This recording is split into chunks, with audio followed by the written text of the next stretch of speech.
은혜가 우리와 함께하는 줄 믿습니다. 오늘은 출애굽기 마지막 40장입니다. 하여간 오늘은 중요한 날이죠, 그렇죠? 끝내고 새롭게 시작하는.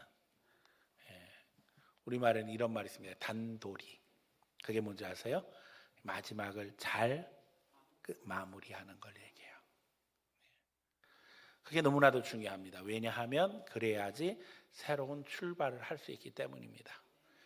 자, 출애굽이 어떻게 되어졌는지 그 내용을 출애굽기에 담고 있는데, 출애굽의 후반부에 오면서 우리가 보는 것처럼 하나님 앞에 이스라엘 백성들이 하나님의 백성으로 거듭나는 데 있어서 가장 큰 핵심적인 요소는 바로 예배였다는 겁니다. 예배. 하나님을 예배하는 것. 그래서 어떻게 예배할 것인가에 대한 말씀이 후반부로 오면서 기록이 되어지는데, 사실은 어떻게 예배하느냐 보다도 예배하는 데 필요한 성전을 어떻게 건축하느냐, 제사장을 어떻게 세우느냐, 아주 기본적인 것들에 대해서 준비시키는 것을 보게 되어져요. 그래서 이제 이것이 마감되는 과정이 되었고, 그게 이제 출애굽기 40장 말씀입니다. 자, 오늘 우리가 읽으면서 눈에 많이 띄는 한 구절을 보게 되어집니다. 그 구절이 뭐예요? 여호와께서 명하신 대로 되었다. 중요한 건 이거예요. 그들의 행동, 모든 것들, 예배를 위해서 만든 모든 것들은 누구의 명령대로? 하나님의 명령대로 되었다는 겁니다. 그래서 오늘 본문에 있는 것처럼 이제 하나님이 명령하신 것을 만들고, 또 이제 그것을 각각 배치를 하게 되어질 때 이미 배치하면서 하나님이 명령하신 것들이 있어서 그것을 준비하게 되어집니다. 오늘 우리가 예배에 있어서 잊어버리지 말아야 될 것은 나를 준비함과 동시에 내 위치가 분명해야 된다는 겁니다. 쉽게 얘기하면 법궤는 법궤 있어야 될 자리에 있어야 됩니다. 또 향단은 향단이 있을 자리에 있어야 됩니다. 떡상은 떡상이 있을 자리에 있어야 합니다. 또 그런가 하면 우리가 아는 것처럼 번제단은 번제단 자리에, 물두멍은 물두멍 자리에 각각 자기 자리가 있다는 거예요.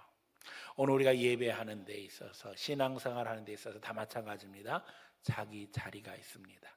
그 자기 자리를 잘 지켜야 됩니다. 이렇게 또 설교를 하면 어떤 분은 지금 앉아있는 자리를 생각하는 것으로 착각하시고 그 자리를 지키기 위해서 사수하기 위해서 애쓰는 분을 봅니다. 그래서 새 가족이 와서 좀 앉으려고 이렇게 안내위원이 좀 안으로 들어가 주세요. 여기 내 자리야. 안 돼. 앞으로 가라고 그래. 앞으로. 그래서 꼭 자기를 거쳐서 안에 앉기로 그렇게 해야만 속성이 풀리는 분들이 더러 있습니다. 그건 자기 자리를 지키는 게 아니라 자기 자리를 못 지키는 거지요. 그렇죠? 미리 왔으니까 어떻게, 내가 먼저 왔으니까 어떻게 해야 돼요? 내 자리를 기꺼이 양보함으로써 다른 사람이 편하게 예배드리면서 은혜 받을 수 있도록 도와줘야 되는데, 이 자리가 내게 익숙하니까 이게 내 자리라고 착각하고 마치 번호 붙여놓은 것처럼 그렇게 행동하면 안 된다는 겁니다. 그런데 보면 여기서는 다 보여요. 그런 분들이 있을까요, 없을까요? 있습니다. 다 보입니다. 여기서는 하나님이 아실까요, 모를까요? 목사도 보는데 하나님 모르시겠어요? 오늘 그러기에 자기 자리를 잘 지켜야 한다는 이 의미가 영적이라는 사실을 잘 기억하면서 하나님 앞에 요동하지 아니하고 진리 가운데 그 말씀을 실천할 수 있는 성도들 되시기를 축원합니다. 또 이제 자기 자리를 잘 지키는 데 있어서 아주 중요한 단어들이 계속 등장하게 되는데, 거룩하게 한다는 표현이에요. 거룩하게. 이 거룩하게 한다는 표현은 성경에서 계속 등장합니다. 본래 뜻은 구별한다는 말이에요. 카도시라는 말 자체가 구별한다는 말이에요. 그래서 나를 구별해서 하나님 앞에 드리는 걸 의미하는 거예요. 예배는 바로 나 자신을 하나님 앞에 세상과 구별해서 드리는 겁니다. 그 세상의 방식으로 우리가 하나님 앞에 예배하며 그것을 하나님께서 기쁘시게, 하나님이 기뻐하실 것이라고 착각하는 것은 인간적인 방법입니다. 그래서 하나님이 가르쳐 주신 것들을 기억하며 묵상하고 어떻게 해서든지 하나님이 원하시는 방법으로 나아갈 수 있도록 우리 자신을 단도리를 잘해야 된다는 거예요. 그래서 그렇게 함으로 우리가 거룩하게 됨을 기억해야 할 것인데, 무엇보다도 세상과 구별하고 마귀와 구별하고 더욱이 세상 방법과 구별해서 하나님 앞에 우리 자신을 드려야 될 줄로 믿습니다. 또 이렇게 거룩하게 하기 위해서 여기 오늘 본문에 보면 기름을 바르고 또 이 기름을 뿌리는 일을 감당하게 되는 것을 봅니다. 기름은 뭘 상징하지요? 성령의 은혜를 상징합니다. 그러기에 예배는 영과 진리로 예배해야 된다. 우리가 고백하고 가르침 받았죠. 예수님께서 분명히 말씀하셨어요. 이제는 영과 진리로 예배할 때가 온다 말씀하셨어요. 여기 영은 성령의 역사를 말씀하는 것입니다. 구약은 기름 부음으로 성령의 역사를 강조했어요. 오늘 우리에게는 눈에 보이지 않지만 성령의 기름 부으심이 함께하게 되어집니다. 그것을 통해서 향기가 나게 되어지고 그것을 통해서 우리가 주님 앞에 불 붙여 뜨겁게 되는 줄 믿습니다. 그러므로 하나님 앞에 예배 속에 기름 부으심에 감격할 수 있는 성도들 되시기를 축원합니다. 이렇게 해서 계속해서 강조하십니다. 명령하신 대로 다 되었다. 이렇게 각각 모든 것들을 준비하고 또 그 가운데 이제 성물들을 자리에 놓게 되어지고 마지막으로 늘 강조하지만 결국에는 제사장 사람입니다. 사람도 어떻게 해야 돼요? 오늘 본문에 보면 씻기고 기름 붓고 또 하나님이 준비하게 하신 예복을 입음으로 비로소 하나님의 종의 사명을 감당하게 되어지는 것입니다. 오늘 우리가 씻음 받은 것만으로는 구별하고 부족하고 기름 부음과 함께 준비된 예복을 입어야지만 온전한 예배를 드릴 수 있다는 의미를 깊이 새길 수 있는 성도들 되시기를 축원합니다. 우리가 세례 받는 것은 죄 씻음 받는 걸 의미합니다. 그런데 거기서 더 나아가 성령의 기름 부음을 체험하고 또 더 나아가서 예수 그리스도의 보혈로 덧입혀진 의의 옷, 예복을 입음으로써 천국 백성으로 하나님 앞에 이제 표시가 되어지고 또 그런 가운데 우리가 자격을 얻게 되는 것을 성경은 증거하고 있어요. 오늘 한 사람 한 사람 우리가 너무나도 중요한 것이 이제는 구약과 달리 한 사람 한 사람이 다 왕같은 제사장입니다. 그리고 이제는 손으로 짓지 않은 거룩한 성전 안에서 우리가 예배하고 있음을 잊어버리지 말아야 합니다. 예수님께서 친히 성전이 되셨고 우리가 다 그의 지체가 됨으로 말미암아 하나님의 성전으로 살아가고 있다는 거예요. 교회 안에서만 거룩한 것이 아니라 그러기에 여러분이 세상에 나가면 거기에 하나님의 성령이 역사하심으로 말미암아 여러분이 가는 곳이 하나님 나라로 바뀌게 되어집니다. 그래서 저는 우리 교인들이 교회 안에서 열심히 소그룹하고 또 구역 예배 드리고 이런 것으로 끝나는 것이 아니라 이것이 훈련되어져서 어떻게 해야 된다는 거예요? 세상에 나가서 해야 된다는 거예요. 제가 경찰서에도 가고 구청에도 가서 그들의 직장 모임의 말씀을 증거하고 도전하는 이유는 똑같습니다. 그분들 다 섬기는 교회가 있어요. 그러나 공직자로서 있는 곳곳에서 진정 하나님의 사랑으로 하나 되어서 그 그룹 이제 직장의 문화를 바꾸고 거기서 하나님의 영광을 드러낼 수 있는 믿음의 역사를 이루기를 소원해서 도전합니다. 우리 교인도 다 그와 같기를 원합니다. 여러분의 직장, 사업체, 만나는 사람 속에서 여호와의 향기를 드러내고 그 가운데 함께 기쁨을 나눔으로 말미암아 교회 안에서 훈련된 하나님의 백성이 나가서 세상을 변화시키는 하나님의 거룩한 도구가 되어야 될 줄로 믿습니다.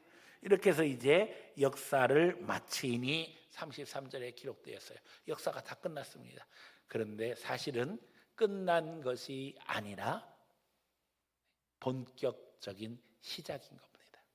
이제 어떻게 생각하면 하드웨어를 만들어 놓은 거예요. 여러분 컴퓨터를 살 때에 하드웨어를 사오고 안에 소프트웨어 프로그램 안 깔면은 뭐 작동이 되든가요 안 되든가요? 안 돼요. 요즘은 너무나 인색해가지고 그 운영 체계를 또 사야지만 돈을 더 지불하고 사야지만 됩니다. 그것도 막 10몇만 원씩 하는데 그걸 사서 거기에다 깔아야지만 그게 제대로 돌아간단 말이에요. 그러니까 쉽게 얘기하면 여기 출애굽기 끝나는 부분까지 뭐가 완성된 거예요? 하드웨어가 완성된 거예요. 이제 껍데기만 만들어 놓은 거란 말이에요. 그럼 이제 더 중요한 훈련이 시작되어지는 거예요. 그 안에서 어떻게 예배를 해야 하는가. 그게 레위기예요. 그러니까 하드웨어도 중요하지만 우리가 아는 것처럼 소프트웨어가 너무나도 중요한 것을 알기 때문에 레위기도 너무나도 중요합니다. 이제 다음 주부터는 이제 레위기를 공부해야 되는 상황이에요. 자, 레위기는 우리에게는 너무나도 어렵습니다. 그렇죠? 왜냐하면 우리는 구약에서 가르쳐주는 그런 예배로 하나님 앞에 나가지 않기 때문이에요.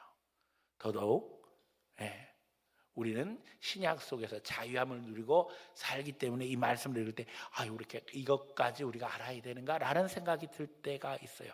그러나 출애굽기에서 보여주는 것과 마찬가지입니다. 이 안에 영적인 원리들은 다 담겨져 있어요.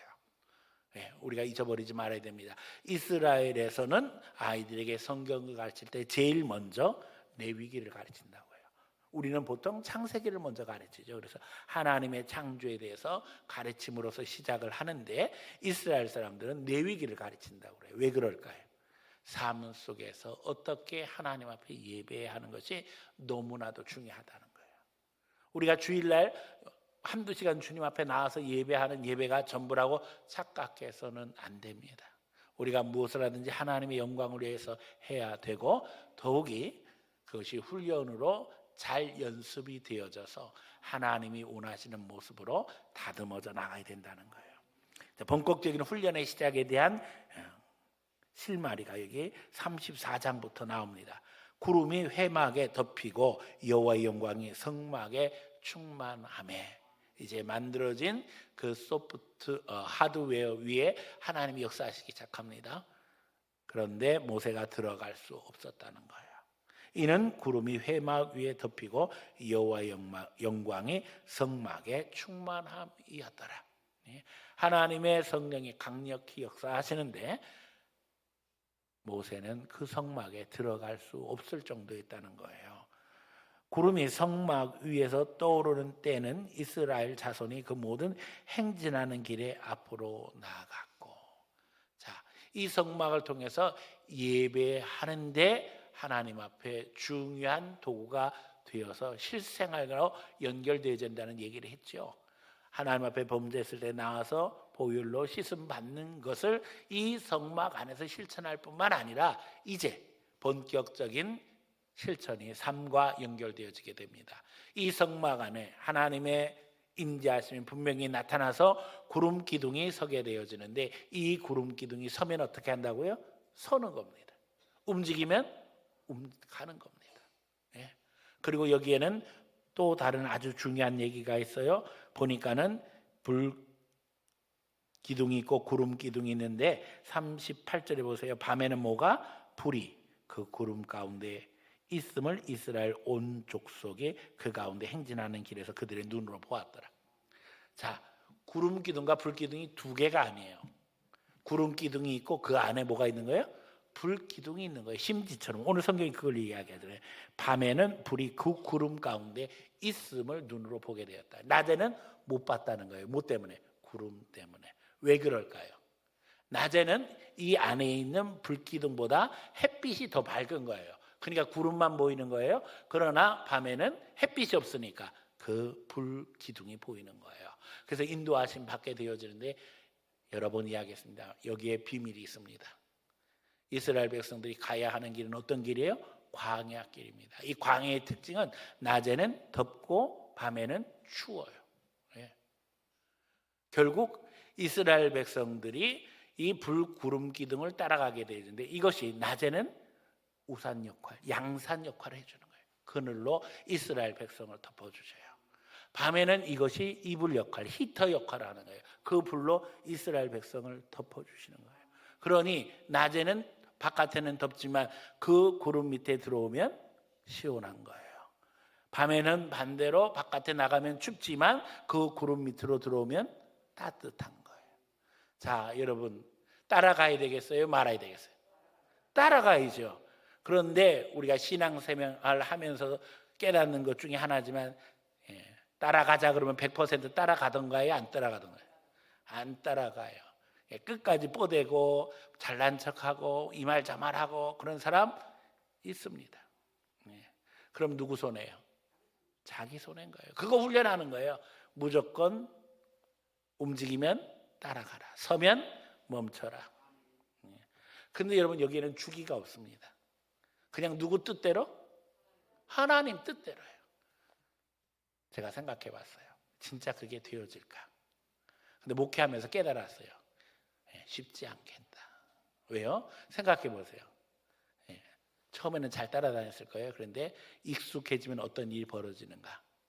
보니까는 오늘은 아무래도 이게 곧 움직일 것 같아. 그러니까는 섰지만 보따리를 피는데 안 피고 기다리는 거예요. 이스라엘 백성들이 그냥 지금 움직이는 게 아니에요, 여러분. 몸만 움직이는 게 아니에요. 온갖 보따리, 가재 도구를 다 들고 돌아다니면서 지금 쫓아다니는 거란 말이에요. 먹고 살고 생활하는데 이 살림을 펴야 된단 말이에요. 텐트를 치고 가구를 놓고 다 정리를 해서 들어가서 살아야 되는데 가만히 보니까 이게 금세 움직일 것 같거든요. 그래서 기다려보고 뻗대는 거죠. 가만히 있어봐. 요즘엔 분위기가 이게 보따리 자꾸 쌌다 폈다 힘드니까 좀 기다려봐. 그래서 불편하게 생활하는 거예요. 자기 생각에는 한 하루나 이틀이면 될 줄 알았는데 이틀 지났는데도 안 움직이는 거예요. 3일 되니까 이거 안 되겠네. 그래서 어떻게 해요? 짐을 펴는 거예요. 그랬는데 짐을 펴고 들어가서 쉬려고 하는 그 순간 움직이는 거예요. 그럼 누구 손해요? 자기 손해요. 결국 하나님이 역사할 때 그 순간순간 제일 좋은 방법은 뭐예요? 빨리 순종하고 따라가는 거예요. 괜히 잔깨 써가지고 이게 천천히 움직일 것 같으니까는 보따리를 뭐 늦게 싸자 빨리 싸자 이런 생각할 필요가 없어요. 그냥 보이는 대로 순종하면 되는데 사람은 그렇지 못하다니까요. 교회 안에서 익숙해지다 보면 우리 교회 분위기가 지금 이렇게 가는 거기 때문에 이게 요번에는 잘 안 될 거예요. 그러니까 기다려봐. 이게 아니라니까요. 결국 이 훈련을 계속 얼마 동안? 40년을 하게 되는 거예요. 불순종했기 때문에 결국 몇 년이 됐어요? 40년 되고 말았어요. 출애굽기를 읽고 레위기, 민수기, 신명기로 갈 때마다 두렵고 떨리는 것은 주님 40년 되지 않게 해주세요예요. 그런데 저는 목회한 지가 이미 벌써 34년이 되었어요. 이 과정을 겪는 거예요. 하나님 앞에 갔다가 뒤로 오고 갔다가 뒤로 오고 좀 될 것 같다가 또 무너지고 또 속상한 일 생겨서 시험 들고 넘어지고 쓰러지고 제껴지고 또 일으켜 세워서 또 가고 하나님이 기회 주실 때 기회를 얻어야 됩니다. 사실 이제 공천자를 발표하고 나서 눈물을 흘리며 전화를 하거나 만나서 얘기하는 분들이 있었어요. 자, 그런 이야기를 들을 때 목사의 마음이 어떨까요? 진짜 간절해요. 그분의 눈물만큼 간절해요. 다 사연이 있죠. 목사님 너무 감사하지만 죄송합니다. 이야기를 하시는 분이 있어요. 그 이야기를 때 저도 마음이 너무너무 아파요. 그러나 기회 주실 때 어떻게 해요? 순종해야 돼요. 사연은 너무나도 분명해요. 집안 형편이 또 어머니 편찮으셔서 뭐 이런 이야기들을 해요. 다 아는 얘기예요.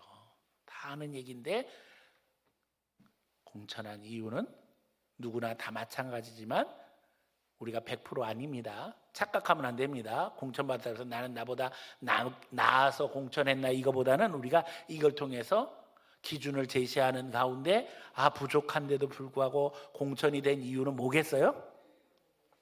열심히 내자는 거죠. 열심히 내자. 더 순종하자. 더 열심히 주의 일을 하자. 그거 아니에요? 목사는 자기 차고 넘쳐서 목회하나요? 아니라니까요. 부족하고 모자른데 하나님이 세워주셨어요. 저는 몇 살에 목사 됐다고요? 28에. 지금도 생각하면 제가 우리 교인들한테 너무나도 감사한 것이요. 28살이 우리 교회 28살짜리 청년이 목사가 돼서 우리 교회를 끌어간다 그러면 제가 교인 입장이라면 잘 따라가고 싶지 않을 것 같아요. 그래도 따라서 오신 분들이 여기까지 와서 같이 신앙생활하고 있어요. 게다가 여러분 말씀드린 것처럼 우리가 한 번, 두 번 이사한 것도 아니고, 예? 또 그냥 우리끼리만 한 게 아니라 하나님이 합쳐지게 해주시고 합쳐지게 해주셔서 다 그래서 결국에는 우리가 됐어요. 예. 이게 쉬운 일 아닙니다.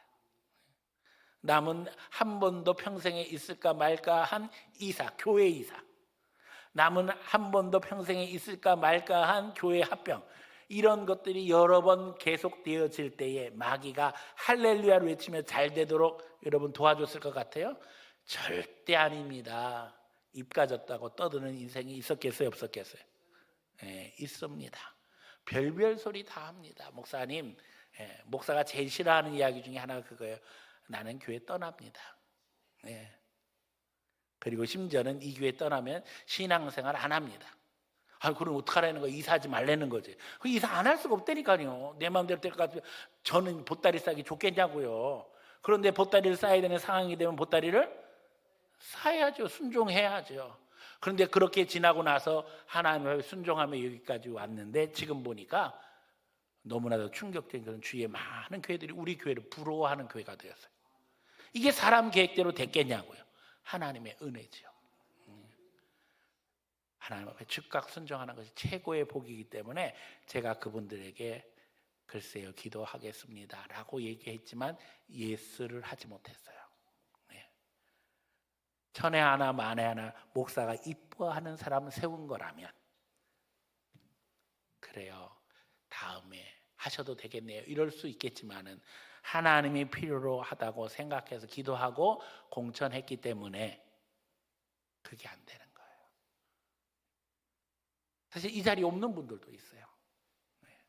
그럼에도 불구하고 하나님의 일을 하는 데 있어서 우리가 뒤돌아서거나 낙오되거나 소외되지 않기를 원합니다. 다 서로 격려하고 힘을 모으는 가운데 마음을 같이 해서 믿음으로 전진하면 하나님이 책임져 주시는 것입니다. 결국 이스라엘 백성은 거기서 벗어나면 불이익을 당할 수뿐이 없었어요. 신앙으로 순종하지 아니하면 고통을 당할 수뿐이 없었어요. 이게 오늘 우리가 가는 신앙의 길입니다. 하나님께서 축복하시는 교회입니다. 저는 변두리에서 목회를 시작했어요. 그런데 사실은 그게 너무 못마땅했어요. 목회의 수준은요, 죄송하지만 처음에 누구를 만나냐에 따라서 결정이 끝나는 거예요. 엘리트 만나서 잘난 교인들 데리고 목회하면 여러분 엘리트는 영향력도 커서 전도를 해도 엘리트를 데리고 와요. 하지만 변두리에 사는 사람들은 우리 아버지 목회하실 때 늘 얘기했지만 가난하고 병들고 못 배웠어요. 이게 같이 가는 거예요. 삼중고가. 교회의 수준은 절대 이 수준을 벗어나기가 힘들어요. 이게 현실이에요. 그걸 알고도 순종할 수뿐이 없었어요. 왜요? 하나님이 원하시는 길이니까. 그런데 30년이 지나서 보면 회개하며 하나님 앞에 감사해요. 하나님이 허락하신 곳에서 목회를 하면서 지난 수십 년 보내면서 감사한 것은 그래도 우리 교인들이 여기까지 따라오면서 목사에게 힘이 되고 위로가 되고 능력이 됐다는 거예요. 저는 여기 장로님들 계시지만 너무 감사해요. 장로님 중에 누구 하나라도 목사님이 안 됩니다. 이사하면 안 됩니다. 여기서 버텨야 됩니다. 이렇게 말한 사람이 하나도 없었다는 거예요. 이건 기적이죠.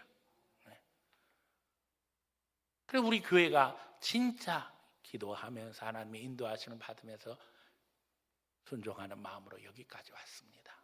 너무나도 감사하고 하나님이 우리 교회를 그래서 앞으로도 책임져 주실 것을 믿는 것은 제가 처음 목회를 시작하면서 기도한 그 기도가 지금까지도 하나도 변하고 있지 않다는 거예요. 지금도 생각하면 너무나도 기가 막히죠. 뻔히 아는 시골 변두리에서 하나님 앞에 기도할 때 하나님 이 교회를 통해서 민족의 지도자가 나오고 재벌이 나오고 세계 역사를 바꿀 수 있는 물꼬를 틀 수 있는 하나님의 사람들이 세워지게 해주세요. 이렇게 기도했다는 거예요. 지금도 그렇게 기도합니다. 저는 우리 주일학교 어린이들 통해서 세계가 바뀌게 해주세요. 저들이 민족과 세계를 발판으로 하나님의 역사를 이룰 수 있도록 하나님 이 교회에 은혜를 주세요. 반드시 될 줄로 믿습니다. 여러분의 자녀들이 그 자리에 서서 믿음의 역사를 이루기를 원합니다.